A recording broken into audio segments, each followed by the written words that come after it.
जय जगन्नाथ। आज आपण माने जेबे भी पुरी धाम परिभ्रमण करने को जीवे समुद्र तटरे बेड़ी हनुमानंकर मंदिर को जरूर दर्शन करके आसीबे।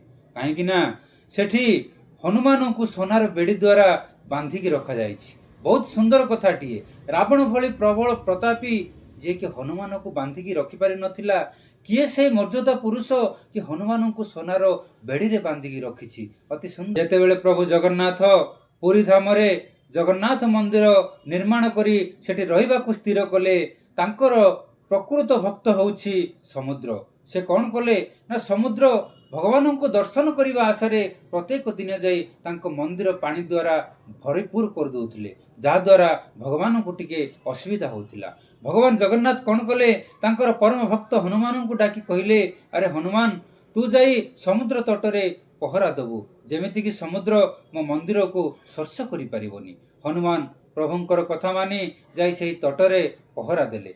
जेतेबेले पहरा देले समुद्र ता मर्यादा भितर रहिया पई चेष्टा कला। एक दिन कौन है ना गोटे जगह प्रभु रामंकर नाम नाम चली आ जोठी राम नाम चली हनुमान केबे भी रही परिबोनी। से कौन कला ना प्रभुंकर नाम सुनिबा पई बाहरी पड़िला। जेतेबेले बाहरी पड़िला पुणी समुद्र आसी से मंदिर भितरे प्रवेश करी मंदिर परिसर को पूरा भिजई देला। यह देखि जगन्नाथ भाविले यह हनुमानर दोष नाई, तार राम भक्तर दोष।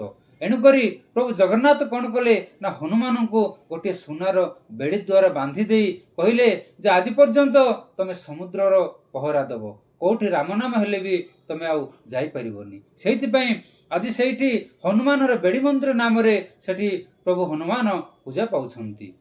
आज पर्यंत आपण माने भाबुथिबे समुद्र